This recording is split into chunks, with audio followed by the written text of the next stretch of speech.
اس کی بارگاہ میں حاضر ہو، یعنی کعبے کے طواف کے لیے حج کی نیت سے، فرمایا جس کا حج مقبول ہو گیا، جسے مبرور حج کی سعادت نصیب ہو گئی، فرمایا سب سے فضیلت والا بن گیا ہے۔ 3 سوال ہوئے، ایمان اللہ اور اس کے رسول کی ذات پر، جہاد فی سبیل اللہ، اور تیسرا حج مبرور۔ اور مبرور کا معنی کیا ہے؟ مبرور کہتے کسے؟ اس کی تعریف کیا ہے؟ کہا ایسا حج، عمرہ بھی حج ہی ہوتا ہے، اتنی بڑی بارگاہ میں حاضری یہ بندے کی سعادت ہے۔ فرمایا حج مبرور وہ ہے جس میں خالص اللہ کی رضا کی نیت ہو، اور اس عمل میں دنیا کی کوئی ذرا غرض و لالچ نہ ہو، اور اس کے دامن میں گناہ نہ ہو، جس کا دامن گناہوں سے پاک ہو جائے اور جس کا من گناہوں سے صاف ہو جائے، جسے حج مبرور کی سعادت نصیب ہو جائے۔ کرنا حج مبرور کا معنی یہ ہے جو اللہ کی بارگاہ میں تم نے پیسہ لگایا ہے، جان صرف کی ہے، عبادت کی ہے، سفر برداشت کیا ہے، تکلیفیں برداشت کی ہے، فرمایا جب اللہ اسے مقبولیت کی شان عطا کرتا ہے اسے حج مبرور کہا جاتا ہے۔ جس خوش نصیب کو یہ سعادت نصیب ہو جائے، آقا حضور علیہ السلام حضرت انس بن مالک رضی اللہ تعالیٰ عنہ فرماتے ہیں، حضور علیہ السلام فرماتے میں حضور کے ساتھ مسجد حیف میں بیٹھا ہوا تھا، ایک انصاری صحابی اور ایک حضرت ثقفی دیہات کے رہنے والے تھے، ان کے سامنے وہ بھی آئے، آ کر حضور کے قریب بیٹھے، اور جب بھی دین کی بات کی جائے، اللہ رسول کی بات کی جائے، قریب ہو کر بیٹھ کر سننا یہ صحابہ کی سنت ہے۔ قریب بیٹھے، آپ کی توجہ چاہوں، جتنی آپ توجہ فرمائیں گے اتنا مدینہ شریف سے فیض نصیب ہوگا۔ حضور فرماتے ہیں وہ قریب بیٹھے، حضرت انس کہتے ہیں میں حضور کے قریب تھا، وہ قریب آئے اور انہوں نے آ کر یوں عرض کیا، یا رسول اللہ صلی اللہ علیہ وسلم، آقا جی ہم کچھ پوچھنا چاہتے ہیں، کچھ سیکھنا چاہتے ہیں، اس نیت سے آئے ہیں۔ اب ہونا تو یہ چاہیے تھا کہ وہ سوال کرتے، حضور نے آگے سے کیا فرمایا؟ فرمایا تم سوال کرو گے کہ میں خود بتا دوں؟ نہیں آپ سمجھے، آپ سمجھ جاتے تو بچر کر سبحان اللہ کہتے۔ کیا کہا تم خود سوال کرو گے، پوچھو گے، کہ تمہارے سوال کرنے سے ہم خود بتا دیں کہ تمہارے دل کے اندر کیا مچل رہا ہے۔ وہ صحابی تھے نا، عاشق تھے، عارف تھے، جانتے تھے کہ جس محبوب کی بارگاہ میں ہم بیٹھے ہیں یہ دلوں کی نیتوں سے بھی واقف ہے، جانتے تھے۔ حضور نے فرمایا سنو، تمہارا ارادہ پوچھنے کا یہ ہے کہ جو بندہ حج کی شہادت کے لیے گھر سے نکلتا کعبہ میں داخل ہوتا ہے، اس پر اللہ اسے اجر کیا عطا کرتا ہے، پھر طواف کرنے کے بعد 2 رکعت نفل مقام ابراہیم کے پاس پڑھتا ہے، کیا ثواب ہے؟ صفا و مروہ کی سعی کرتا ہے، کیا ثواب ہے؟ جناب والا سر سے بال مڈاتا ہے، کیا ثواب ہے؟ رمی جمار کرتا ہے، کیا ثواب ہے؟ میدان عرفات میں وقوف کرتا ہے، کیا ثواب ہے؟ مزدلفہ میں جاتا ہے، کیا ثواب ہے؟ قربانی کرتا ہے، کیا ثواب ہے؟ حضور نے فرمایا یہی سوال ہے، ابھی پوچھنے کے لیے آئے، حضور نے پہلے بتا دیا یہی سوال ہے۔ مٹن کے حضرت انس کہتے ہیں کہ آپ ہی مٹن کے کہنے لگے، عرض کرنے لگے حضور ہاں یہی سوال تھے ہمارے جو دل کے اندر مچل رہے تھے۔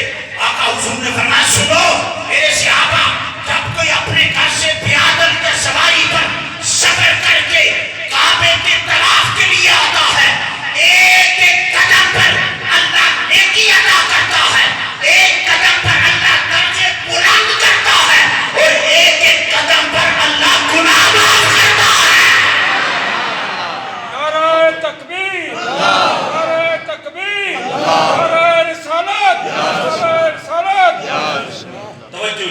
محبت سے سنیں. اور میں اپنی بات کہتا ہوں, آپ بندے کی اپنی کیفیت ہے. پڑھتے ہوئے سنتے ہوئے لطف یوں آتا ہے, محسوس یہ ہوتا ہے ابھی صحابہ بیٹھے ہیں اور حضور فرما رہے ہیں. کیفیت اللہ ہر کسی کو نصیب فرمائے. حضور نے فرمایا پھر سنو, جب تم کعبے میں پہنچ جاتے ہو, صفا طواف مکمل ہو جاتا ہے, 2 رکعت نفل مقام ابراہیم. سنو جی مقام ابراہیم کیا ہے؟ کہا جب تک یہاں پر 2 رکعت نفل نہیں پڑھو گے, یعنی اتنا پیسہ اتنا خرچہ کروایا, وہاں سے آئے اور ایک پتھر کے سائے میں نمازیں پڑھا رہا ہے.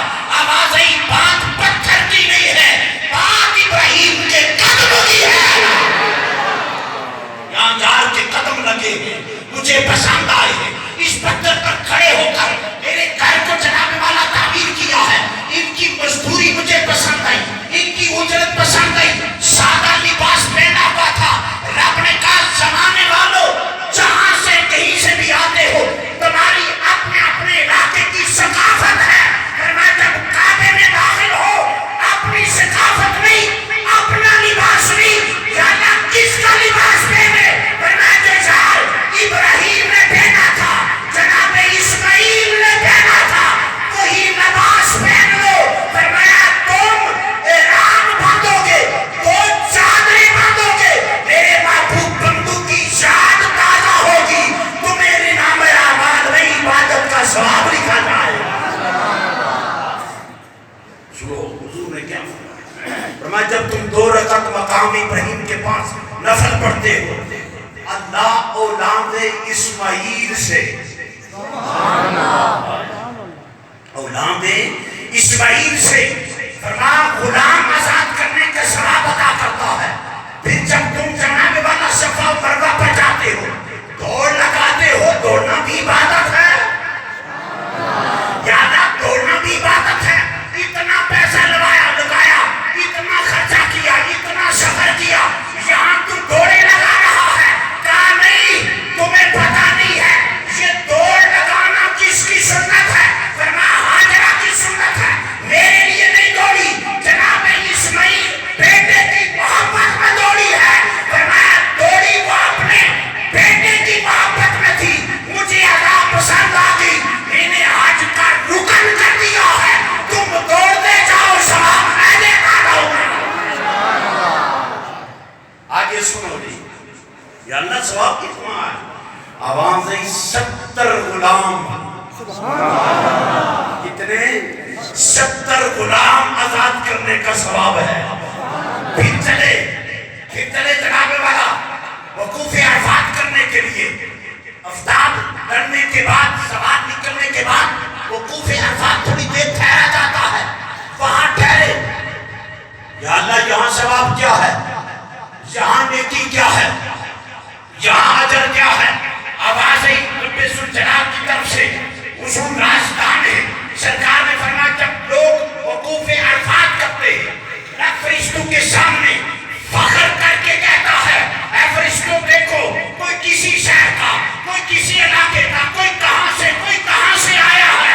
مختلف برادریوں کے, مختلف قبائل کے, مختلف علاقوں کے لوگ بیٹھے ہیں. آئے کس لیے ہے؟ فرمایا میری رحمت کے طلبگار ہیں, میری مغفرت کے طلبگار ہیں. فرشتوں گواہ ہو جاؤ, جتنے آئے ہیں سب بخشے گئے ہیں. محبت نہ سبحان اللہ.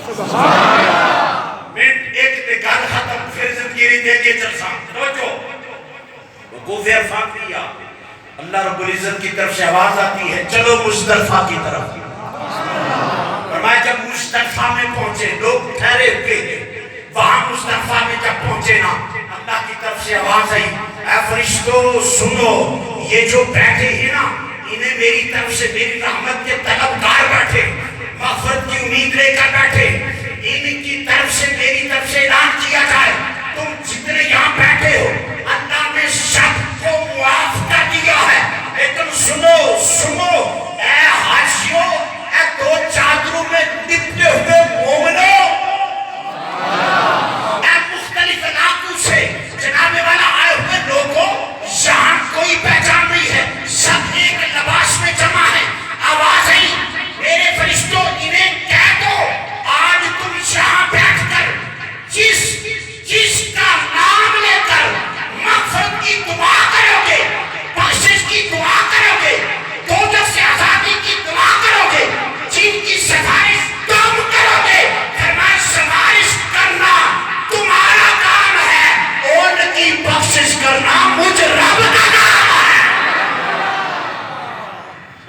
العزت نے زندگی عطا کی تو آئندہ جمعہ یہاں سے آگے چلیں گے. واخر دعوانا ان الحمدللہ رب العالمین.